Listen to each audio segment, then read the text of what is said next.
Like, it is a basketball play, and an Angel goes flying. Angel gets hit, in fairness, and she just flies. And then jumps up and tries to go at her. She tries to charge her down while Caitlin walks away. Like, it's nothing. It's absolutely... In the electrifying world of women's basketball, where athletic prowess meets raw emotion, a single play can ignite a firestorm of debate, drama, and headlines. Picture this. A basketball court buzzing with intensity, the crowd roaring like a tidal wave, and two players at the heart of it all. One soaring with poise, the other crashing through with unbridled passion. Right here, she comes in, just a little grab around her, trying to kind of hold her, really. And Angel Reese loses her mind. I mean... That's exactly what unfolded during the much-anticipated WNBA clash between the Indiana Fever and the Chicago Sky. A game that wasn't just about points on a scoreboard, but about narratives, rivalries, and the unrelenting pursuit of the spotlight. On our YouTube channel, we've been diving deep into this moment, dissecting every angle, every reaction, and every ripple effect it's had across the basketball universe. So, let's take a step back, replay the tape, and walk through this unforgettable showdown from a fresh perspective. One that captures the chaos, the brilliance, and the undeniable human drama that makes sports so captivating. The stage was set at Gainbridge Fieldhouse, a fortress of basketball fervor where every seat was claimed, every voice amplified, and every moment magnified. The Indiana Fever, led by the sensational rookie Caitlin Clark, squared off against the Chicago Sky, featuring the fiery Angel Reese. This wasn't just another game on the WNBA calendar. It was a chapter in a saga that's been brewing since their college days. If you can't tell me there is not true animosity, jealousy, and agenda ate up right there with that player, I don't know what to tell you. I mean, that was a rivalry steeped in competitive fire and contrasting styles. Clark, the sharpshooting phenom who's been rewriting the record books, versus Reese, the rebounding dynamo with a knack for commanding attention. The anticipation was palpable, the stakes were sky high, and what unfolded was nothing short of a spectacle. A basketball blockbuster that delivered thrills, spills, and a hefty dose of controversy. Let's set the scene.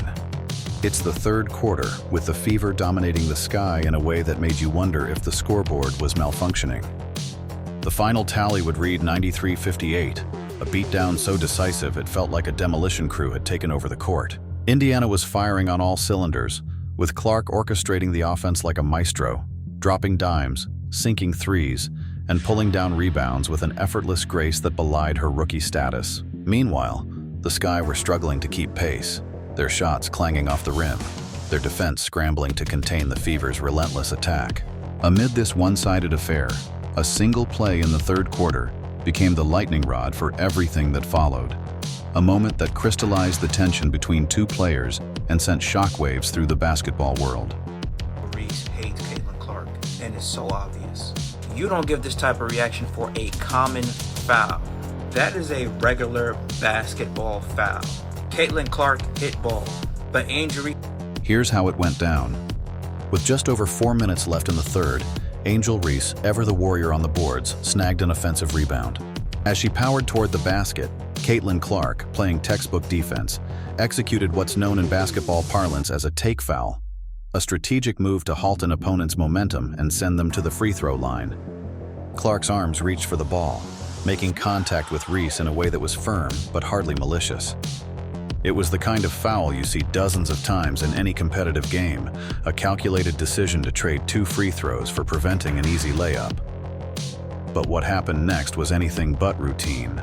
Reese, as if struck by a bolt of lightning, hit the floor with a dramatic flourish, her arms flailing, her body twisting in a performance worthy of a Broadway stage. She sprang to her feet, eyes blazing, and charged toward Clark with a ferocity that suggested something far more personal than a standard basketball play. From our vantage point on our YouTube channel, it was clear this wasn't just about the foul. Reese's reaction was a volcanic eruption of frustration, a public airing of grievances that had been simmering beneath the surface. Her arms waved wildly, her voice carried across the court as she barked at the referees, and her glare was locked on Clark, who, in stark contrast, was already walking away, unfazed, as if she'd just swatted a fly. The crowd, sensing the drama, erupted. their cheers and jeers blending into a cacophony that shook the rafters. The referees, caught in the whirlwind of Reese's outrage, huddled briefly before upgrading the call to a flagrant one, a decision that felt more like a response to the theatrics than a reflection of the play itself. A flagrant one for what? A foul that, in the grand scheme of basketball history, was as common as a pick and roll. It was a moment that begged the question, what was really going on here? To understand this, we need to peel back the layers of this rivalry, which stretches back to their college days at Iowa and LSU. Back in the NCAA championship game when LSU toppled Iowa, Reese made headlines by taunting Clark with the "you can't see me" gesture, a provocative move that sparked endless debates about sportsmanship and showmanship. She decided to flop like she's Draymond Green and act like she got shot in the streets and hood of Chicago. But then when you ask a question after the game in the press conference, you say basketball play, refs got it right, move on. But you clearly... On our YouTube channel, we've been unpacking this moment with our community, and the consensus is clear. Reese's reaction was disproportionate to the foul. Fans who've played the game, from pickup courts to college gyms, know that hard fouls are part of the deal. You take your licks, you shoot your free throws, and you move on. But Reese's response, storming toward Clark, gesturing wildly, and rallying her teammates, suggested a deeper frustration. Was it the score, with the fever running away with the game? Was it the crowd, chanting Clark's name while the sky floundered? Or was it something more personal, a need to assert herself against a player who's been dominating the headlines? Whatever the cause, Reese's outburst turned a routine moment into a viral sensation, ensuring that her name would trend alongside Clark's, even if the scoreboard told a different story. Speaking of the scoreboard, let's talk numbers, because they paint a vivid picture of this game. The Fever's 93-58 rout was a masterclass in domination, with Clark at the helm delivering a performance for the ages. In her first regular season WNBA game, she notched a triple-double, 20 points, 10 rebounds, 10 assists, a feat so rare it marked the first time it had ever happened in a season opener. Clark was everywhere, draining step-back threes, threading no-look passes, and battling in the paint with a tenacity that belied her slender frame. Her stat line wasn't just impressive, it was historic, a declaration that she's not just a rookie but a generational talent. The Fever's offense flowed through her, their defense rallied around her, and the sold-out crowd hung on her every move, erupting with every bucket and dime. Reese, on the other hand, had a game that was solid but overshadowed.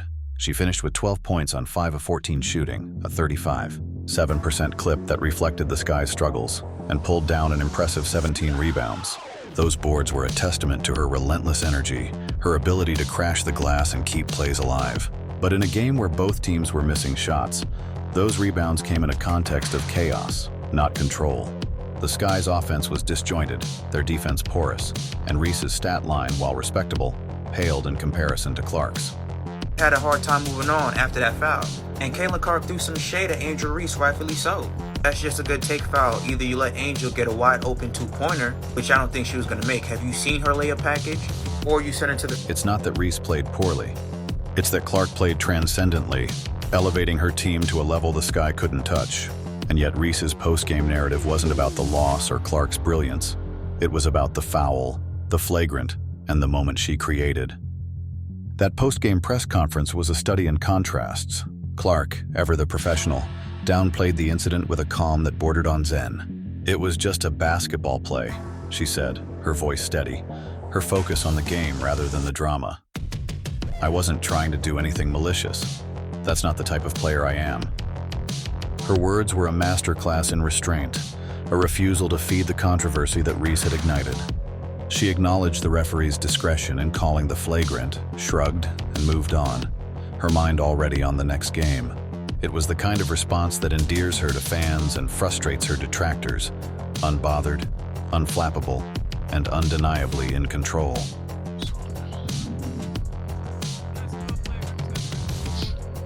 She just said basketball play, refs got it right.